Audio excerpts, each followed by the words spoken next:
morning, happy Thursday. Nearly forgot what day it was. Welcome back to my channel. My name is Nina. I still have primary progressive MS. There has been no cure since we spoke, but I do have my super healthy breakfast smoothie.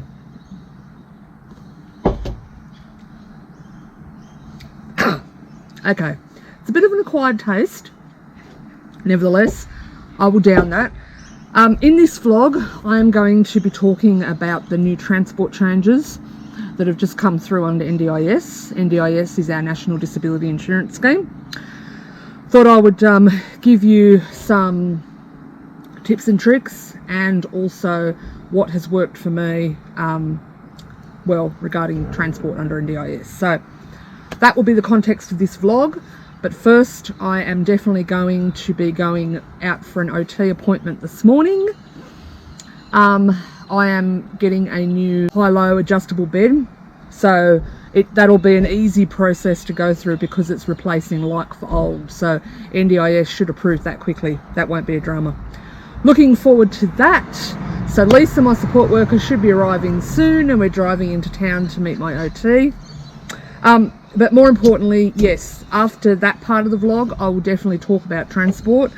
And it's really hard for me because transport is one of my passions under NDIS, because I've had this saying in my mind that the magic can't happen unless you can leave your house, you know. Like you can be funded for all the social and community activities in the world, but if you don't have reliable and affordable and safe transport to get to that activity, kind of pointless really. So I will have a rant about that a little bit later, but I'm just going to drink this and start my day. Oh, I didn't realise how bad my bed was.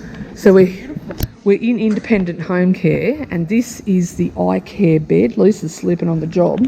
Lisa, can you just move your feet for a tick? Yep, that's the brand name, eye care. So it's a fully adjustable bed with a tempur mattress. Let's give it a go, will we? We will. Legs go up, down as well, and the height of the bed.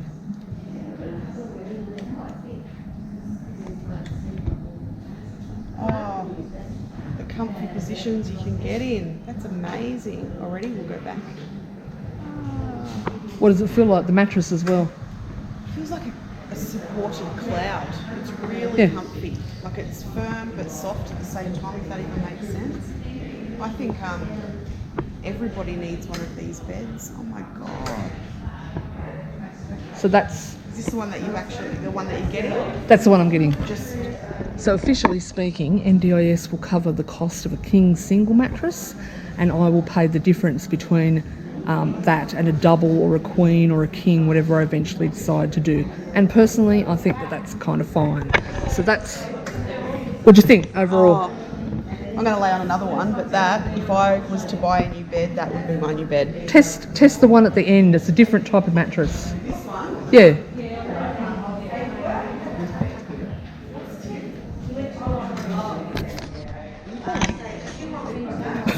It's like a trampoline.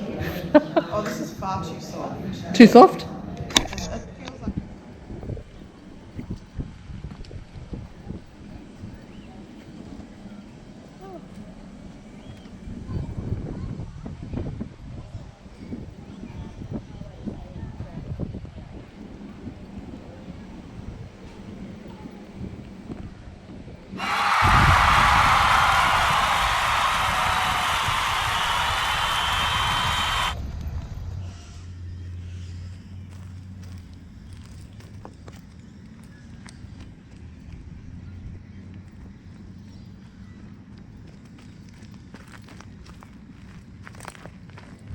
It's Sunday now, and I'm relaxing in the glorious sunny Sunday that it is in Kiama. First day of autumn today. Now I promised you that I would talk about transport in this vlog, transport under NDIS. Hello darling! Sorry. Hello? That's okay. It runs over and expects everybody. Now before I got interrupted by one of Kiama's finest locals. Wasn't that a cutie?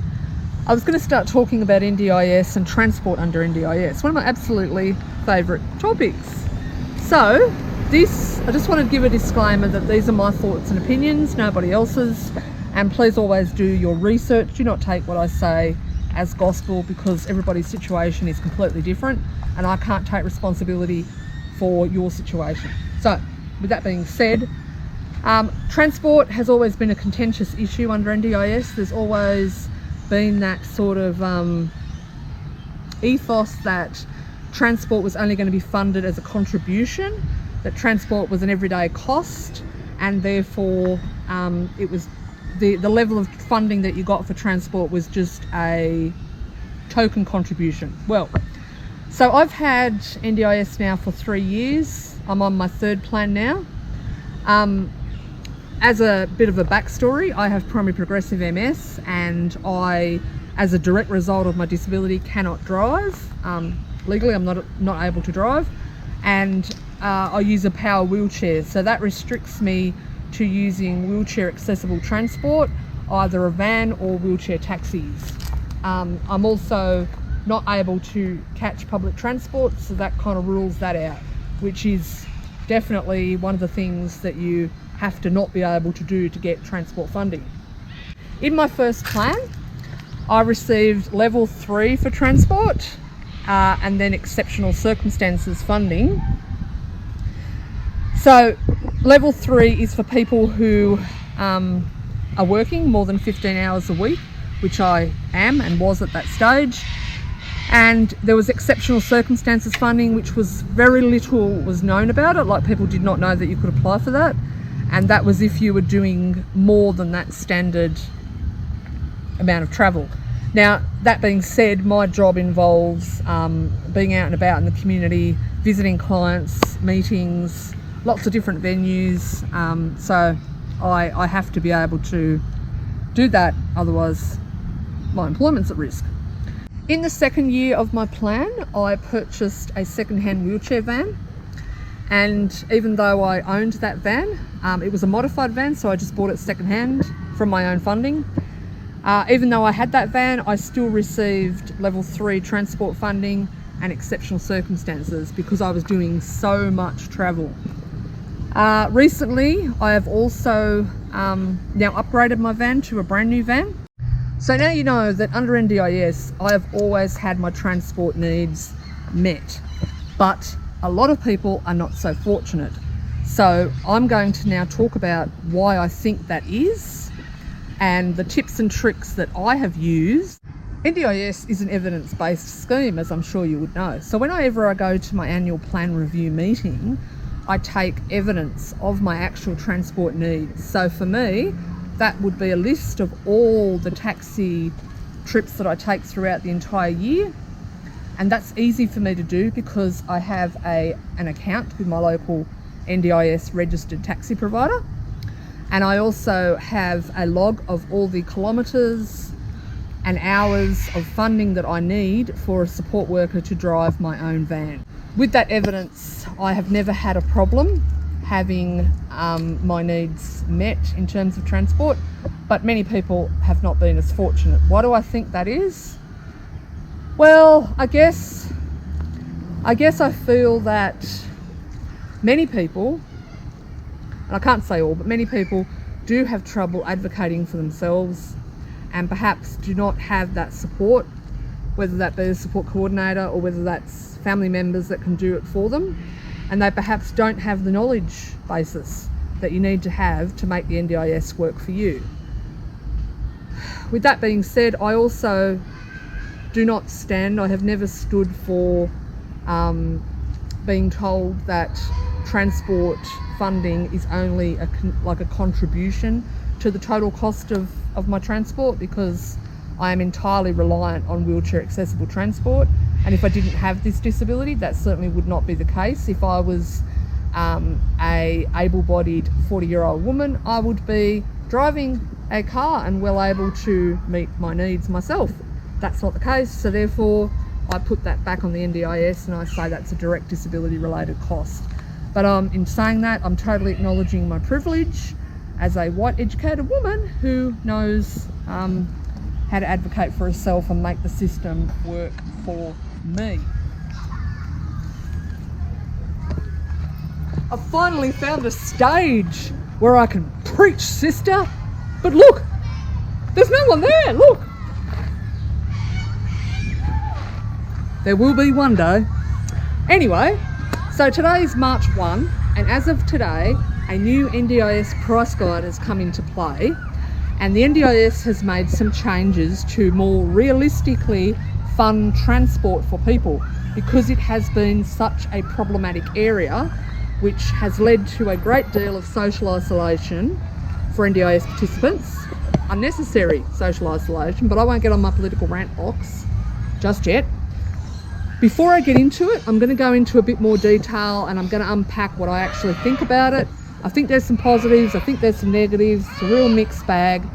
But before I get into that, hello Sally, I really need a Tetley's. Oh yeah. You know, all I ever seem to talk about is the bloody NDIS. I really should get a life.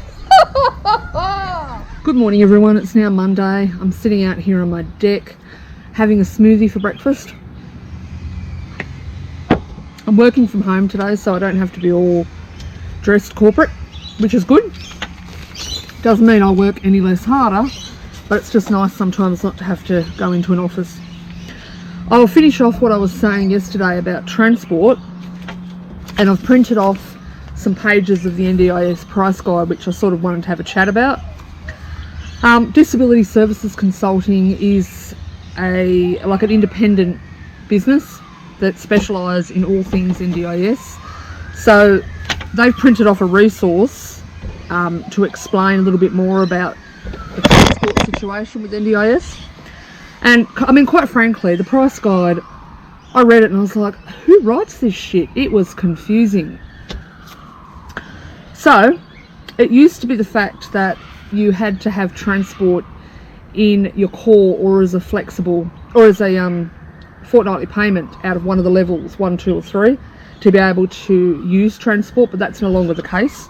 So if you've got one of these 9 line items: assistance with social and community participation, improve living arrangements, increased social and community participation, improve relationships, improve learning, finding and keeping a job, you'll be able to use your core funding on transport, but it's only to certain places. So basically what they're trying to do is, there's now 2 sorts of categories of transport. So it's activity and it's general. So general transport is when you go out to visit your doctor or go out with friends or to see a movie or whatever it might be. But the activity transport is when you're specifically going to an NDIS funded activity.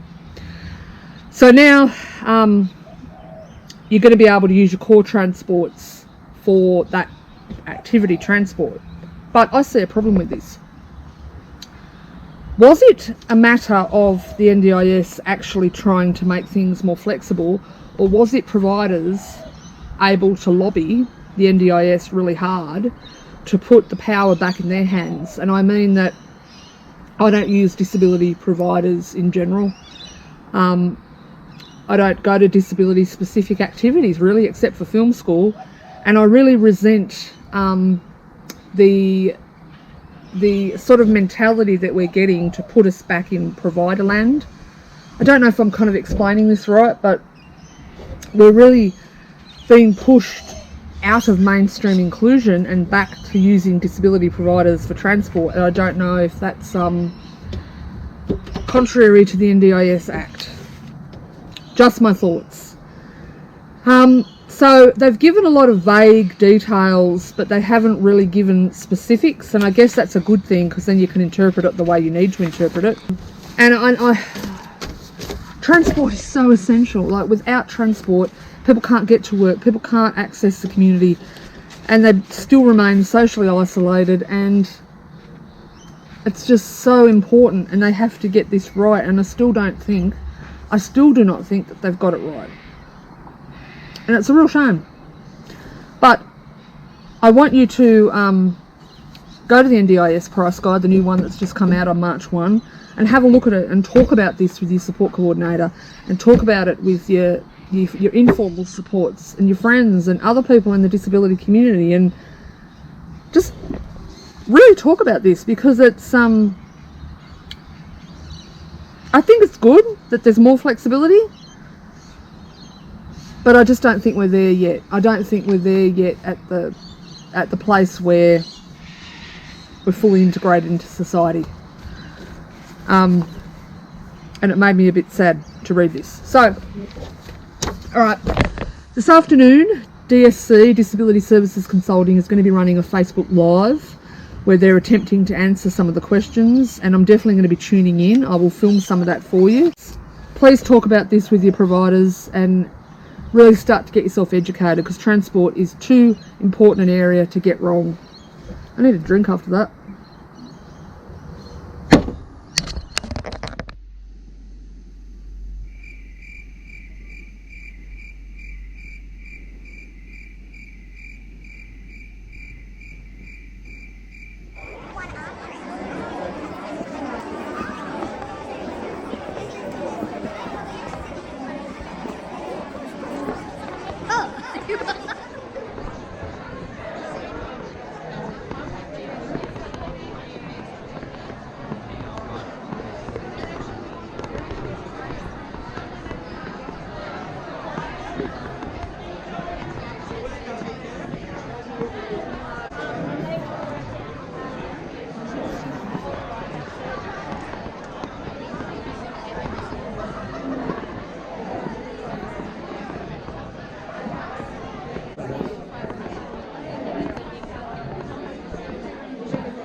Good morning guys, it's time to wrap up this vlog now.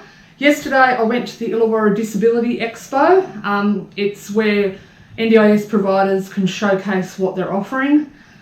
I found it really ironic, funnily enough, that the main speech hall was kind of inaccessible for wheelchair users. So it was a sunken area where people could walk downstairs to get to where the person doing the NDIS presentation was. But the wheelchair users were segregated right at the back because they couldn't access this down the stairs. No ramps, nothing. Tell me, is there some irony in that? Anyway, it was a pretty good day, all things considered. So I guess that you've now seen me rant on about transport all that much, and you've probably guessed that transport is one of my passions, and I'm quite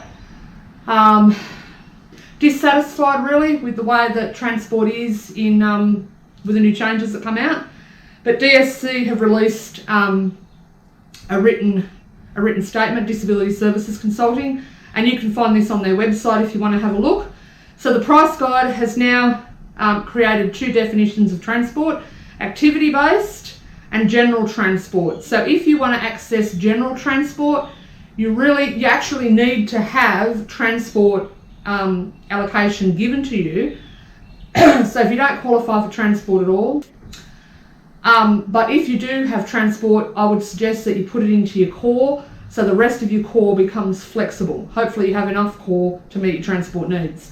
Activity-based transport is transport that you can use to catch two provider-led activities, which for me, I find, I'm really happy that this freedom is now here. But I just think this is leading people with disability to be locked into those old models of service where you get stuck in disability provider land, and I don't think that that was what the NDIS was intended to do. So I personally feel that perhaps these providers have been lobbying very strongly to the NDIS behind the scenes, and that's why this change has been made.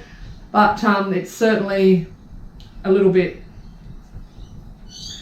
They've recommended that these costs, like 85 cents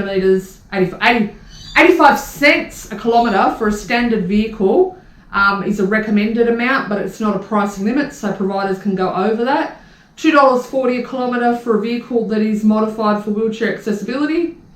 Again, providers can go over that.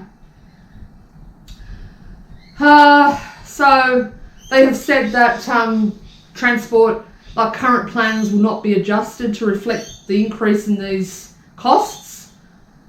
I'm not surprised by that, but I think it's quite unfair. So again, my bottom line with transport is this is an evidence-based scheme. So when you're going for your plan reviews, try to have as much evidence as possible to support your need for transport.